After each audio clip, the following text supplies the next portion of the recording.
We're talking actors and directors who put on the shows. We're talking playwrights and designers who you'll want to know. From the very first rehearsal to the final curtain call. We might be off-Broadway, but we're talking about it all. 'Cause we're two local gals With global pals, it's everything, everything, everything theater. with Benita And Ellen. Hello, everyone, and welcome to the Everything Theater Podcast, the podcast where we talk about... everything theater. Hi there, I'm Benita Zahn. And I'm Ellen Cribbs. And I would like to let you know that today we are sponsored by Harbinger Theater for their production of Destroying David coming up by Jason Odell Williams. And if you didn't catch last week's episode, check it out because we talked to Jason Williams about this show. It's about an unnamed art restorer grieving the death of their dear husband, David. And they believe the only way to heal is to destroy the most beautiful thing in the world, which is Michelangelo's David. It runs at the Opalka Gallery from April 9th through the 16th, but they have a preview on the 6th, and tickets are $15. And if you arrive early, you can see Judith Braun, My Pleasure, an immersive exhibition of large graphic paintings, wall drawings, and sculptures, now on view at Opalka Gallery through April 23rd. Well, I won't be able to go to the theater. I just want to know, did they end up destroying David at the end? We can't say.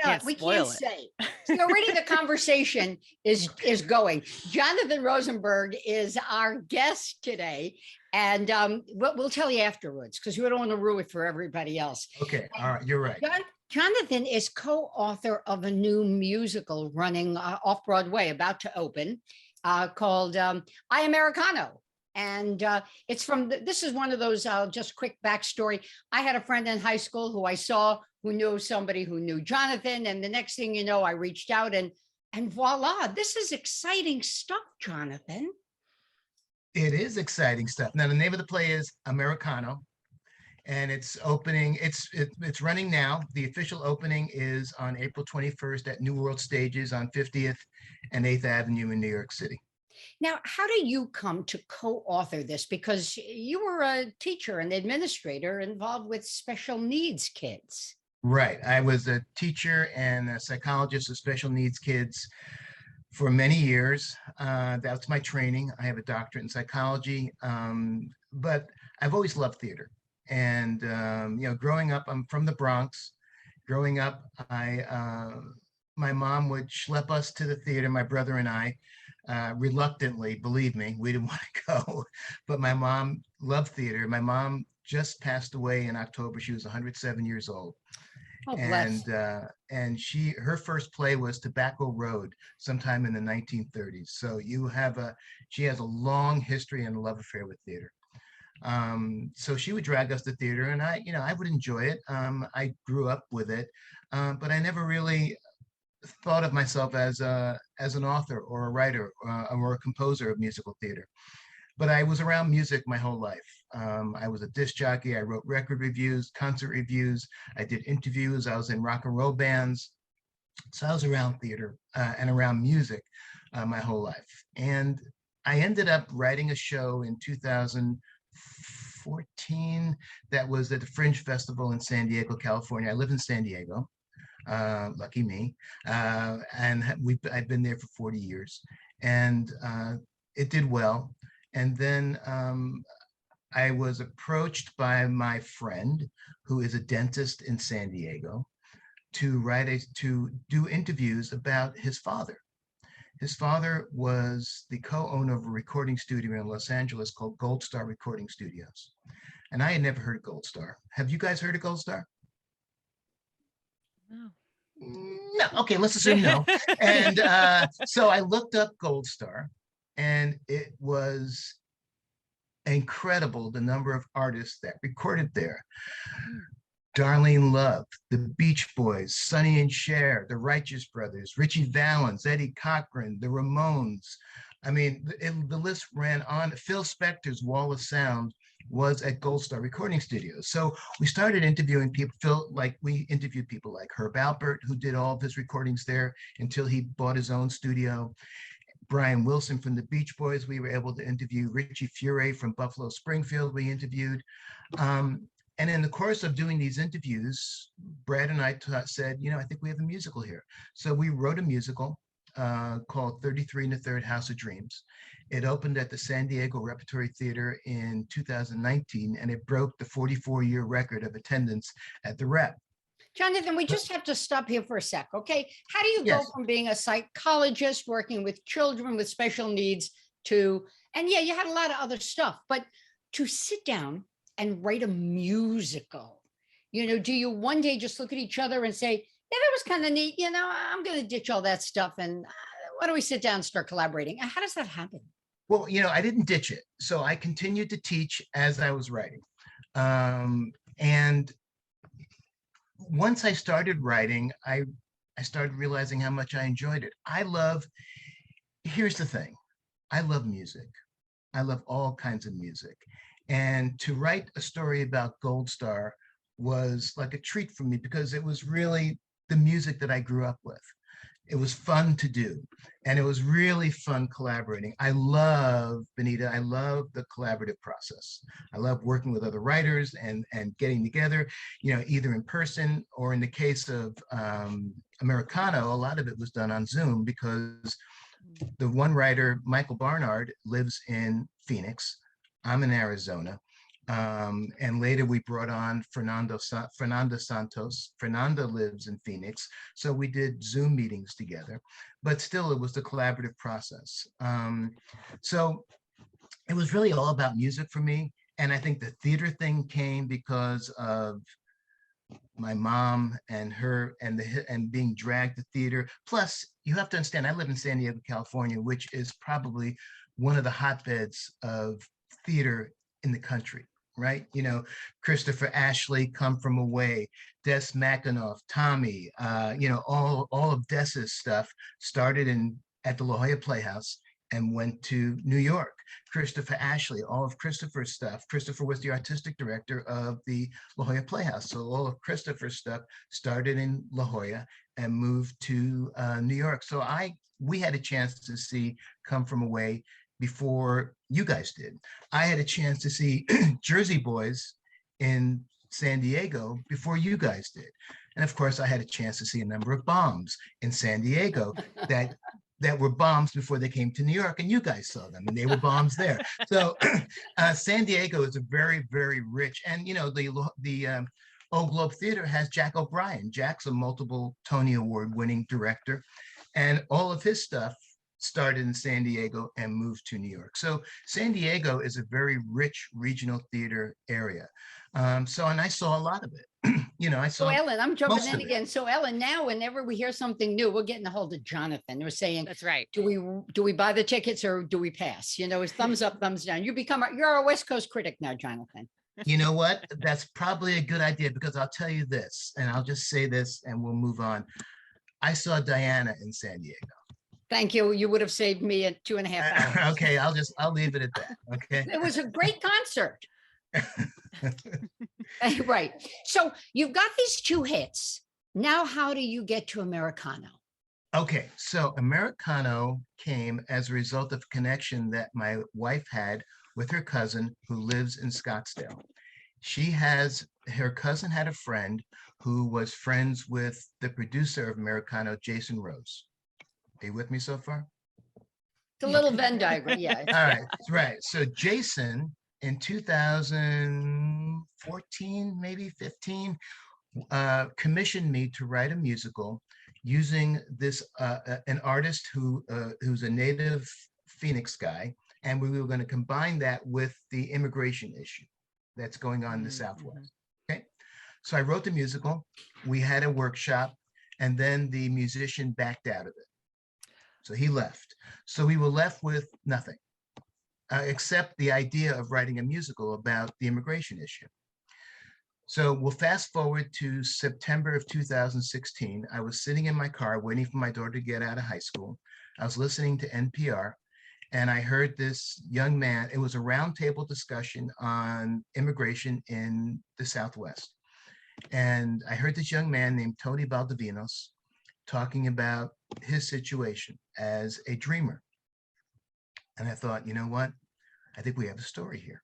So I called Tony I called Tony directly. I said, Tony, would you be open to talking to people at the Phoenix Theater?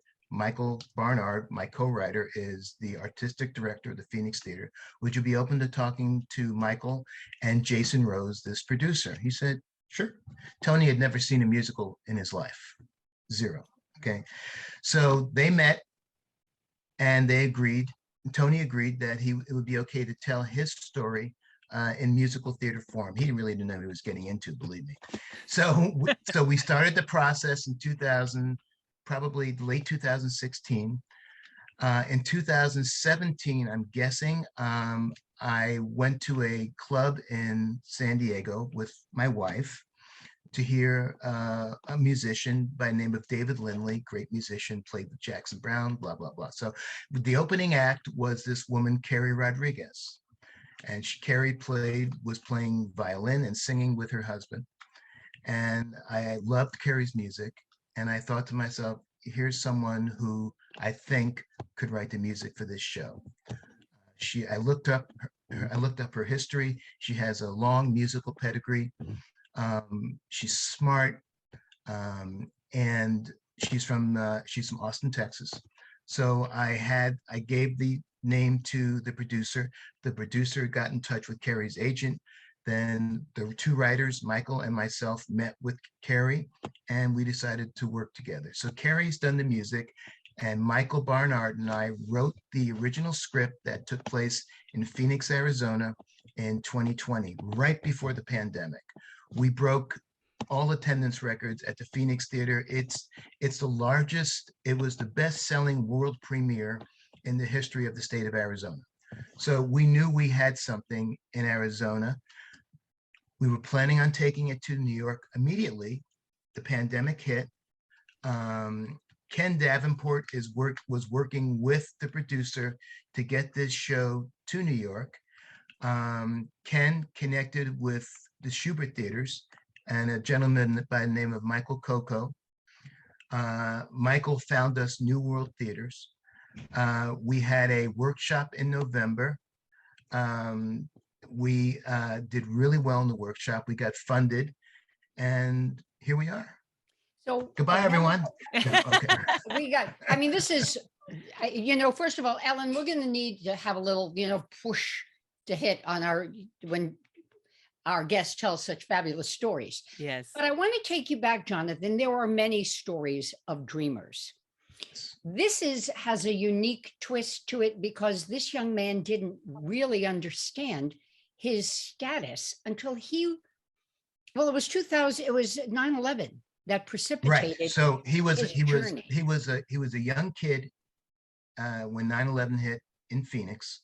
He was living in Phoenix. He was greatly impacted by 9/11. And at that moment, he decided it was going to be his dream to be a Marine. That's all he focused on from the time he was probably 9 years old to the time he was 18. He was going to be a Marine. When he turned 18, he went to the Marine Depot. He signed up to be a Marine.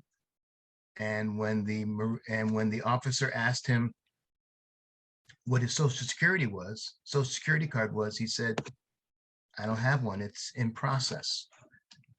And the gentleman said, well, what does in process mean? And Tony said, I don't know. My dad always told me I didn't need a social security number until I stopped working for him. His father was in construction. Tony worked construction with his father. So it was at that moment that Tony lost his dream of being a Marine, and he lost his country. He was no longer a citizen of the country that he loved. God bless you. Thank you. So God bless you too. So the story is about what Tony did as a result, what Tony has done as a result of finding out that he is not a citizen. Dreamers are kids that were not born in this country, but came to this country either as infants or as young kids. And in 2012, President Obama signed an executive order called DACA, which allowed these kids who are now older to stay in this country. And there's still not a law in place, and DACA is still a political football that goes from the Democrats to the Republicans, then the Republicans have it, it goes back to the Democrats. It's in flux. So this is Tony's story, but it's really a story about immigrants. It's really a story about all of us. We do not get into politics in Americano. It's not a political story.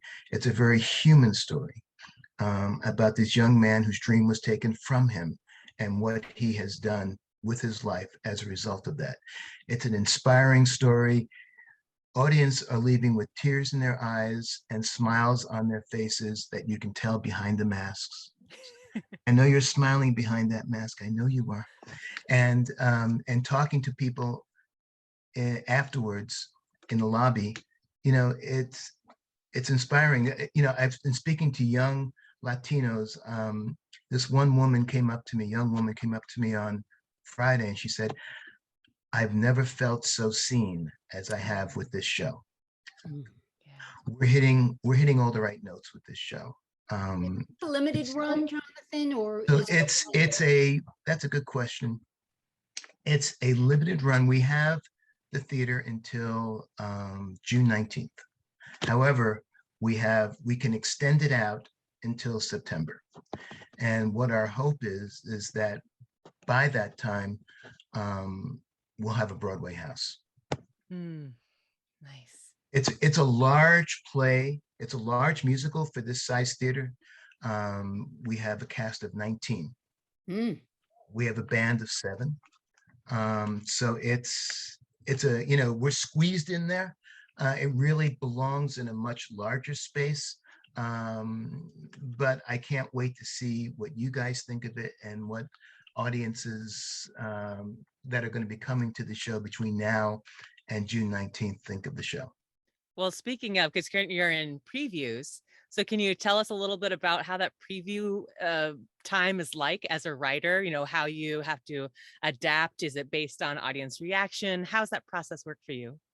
That's a good question. Right now, well, I worked on the script this morning. Let me put it to you that way.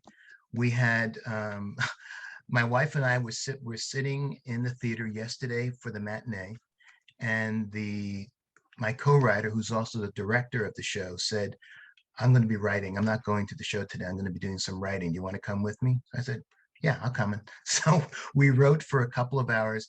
He has a very unique perspective on the show. It's like a sculpture, right? You want to get everything right, and the director is kind of sculpting the piece, and he has a unique role in that he's directing it, but he's also a part of the writing team, a significant part of the writing team, along with myself and Fernanda. So we ended up writing yesterday afternoon for a couple of hours. We sent it over to Fernanda, who's now in Phoenix. She edited it. I got it back this morning, and I got with Michael this morning, our director and the writer, and I made the changes that we all agreed on, and I sent it out to the to the theater, and the theater is going to be sending pages to the actors today. So the actors have been getting pages, and what pages mean is a page that has been changed, right? So it's a revised page. So the actors are getting new pages, not daily, but pretty close to every day. And the play freezes, I think, not next week, but the week after, right before the critics come. The critics will be coming a week before the opening of the show. This is all new stuff to me. I never learned this before. I don't know if your audience knows this. I didn't know this. But critics come a week before the show's opening to review the show, and then they hold on to their review until after the official opening, which is the 21st. There's a lot of shows opening, as I'm sure you two know, between now and the end of April, which is when the Tonys are, the Tony Award deadline is. So there are a lot of new shows opening on Broadway, and we're one of them. We're not actually on Broadway, because another interesting thing that your viewers might not know is that in order to be a Broadway theater, you have to have 500 seats or more, right?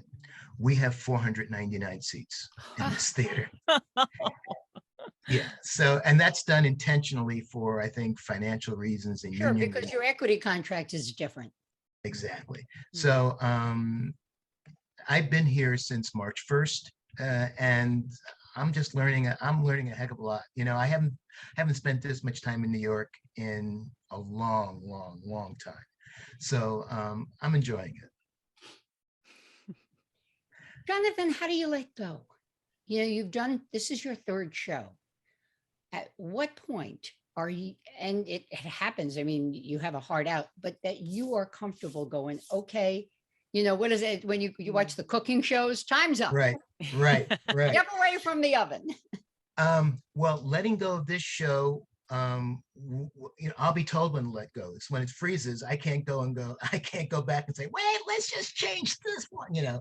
So it's going to be freezing in probably 10 days. I have another show that I've written that takes place in Pittsburgh, and I'm using the music of this musician who I have followed for many, many years. His name is Joe Grishecki. So I'm using Joe's library of music, working with Joe. Joe's claim to fame is that he's collaborated with Bruce Springsteen. He's recorded with Springsteen, and Springsteen has actually produced one of his albums. That's all good. Hang on to that for a second. But you Okay. danced, and I'm an old reporter, so I'm coming back. I'm coming back. Okay, how do I let go? How do I let go? Mhm. Emotionally, it's going to be easy.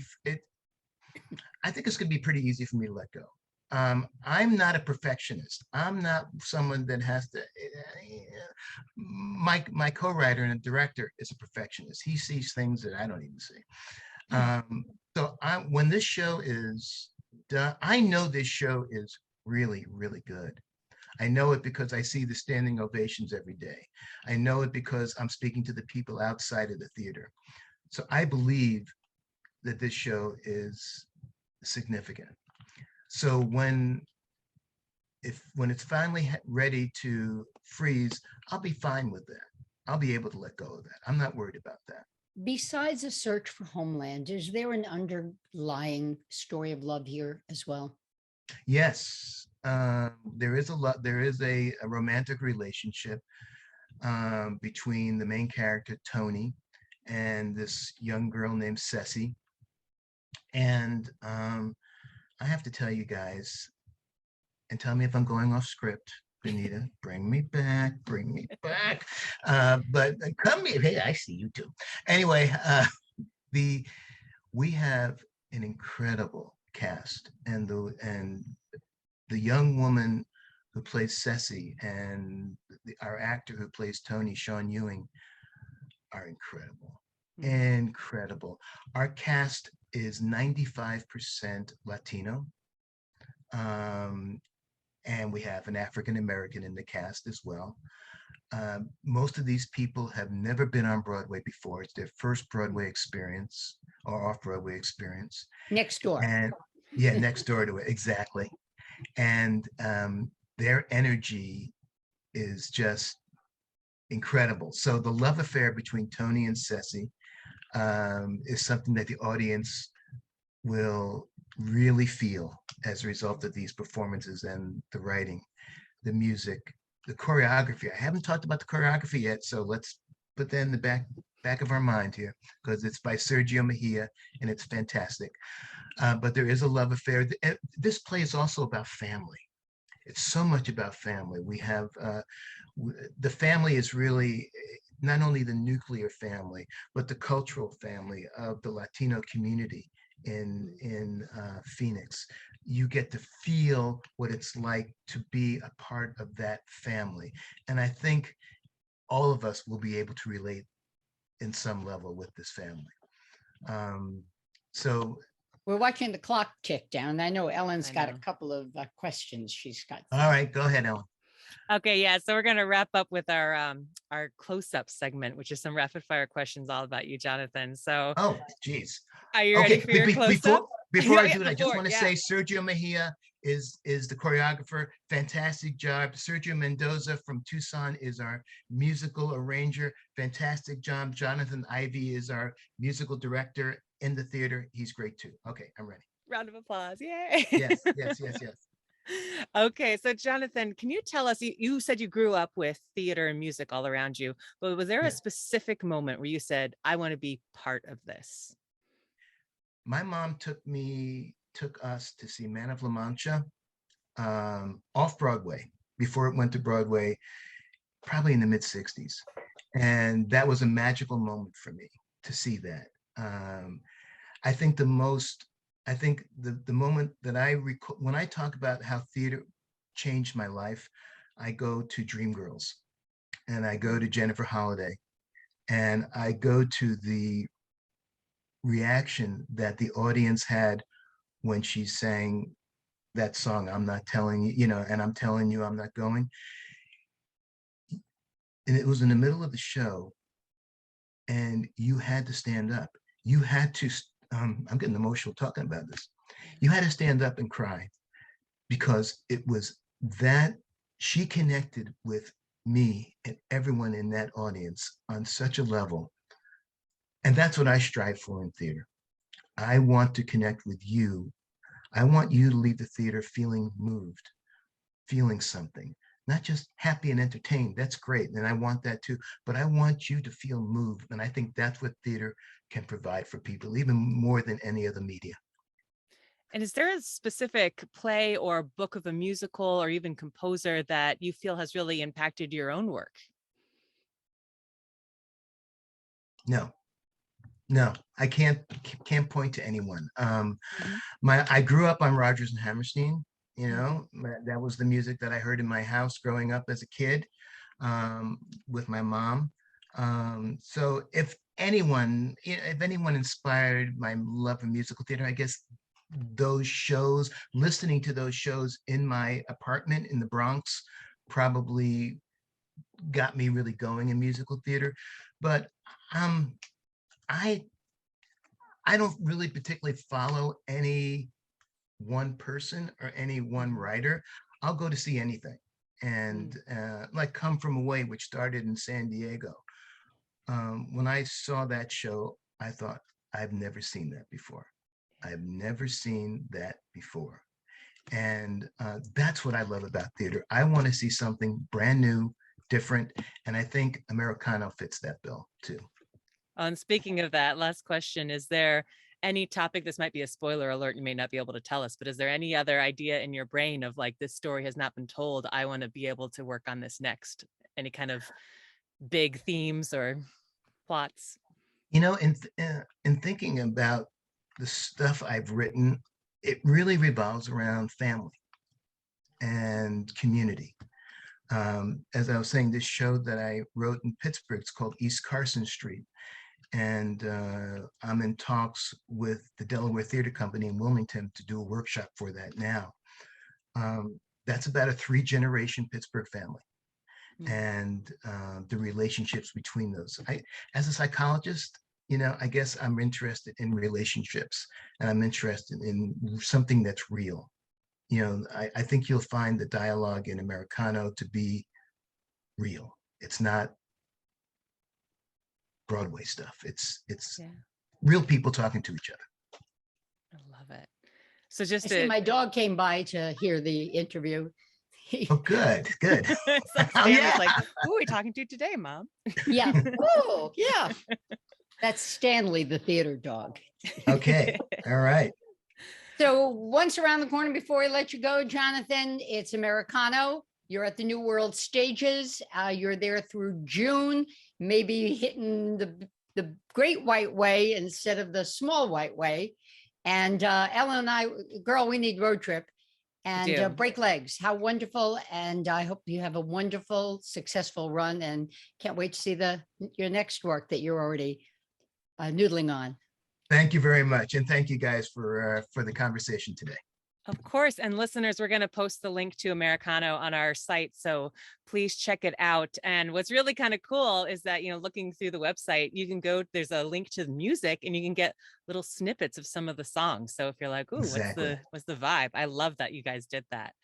And if you can't make it down to New York City soon enough to catch it and you're in the 518, then go check out Destroying David by Jason O'Dell Williams. Again, it runs at the Opelka Gallery from April 9th through the 16th. So that's coming up this weekend will be the last one, $15. And you can arrive early to see Judith Braun. My pleasure, a great exhibition there. And you don't want to check it, you don't want to miss it because it's Patrick White and Chris Foster working together with Harbinger Theater. Thanks, everybody. This has been such a joy. I'm so excited, Jonathan, to check out Americano. I can't wait to hear the reviews and where it goes from. And it's so exciting. Thank you very much. Of course. Thanks, everybody. I'm Ellen Cribbs. And I'm Benita Zahn. And listen, be well. We'll see you next time.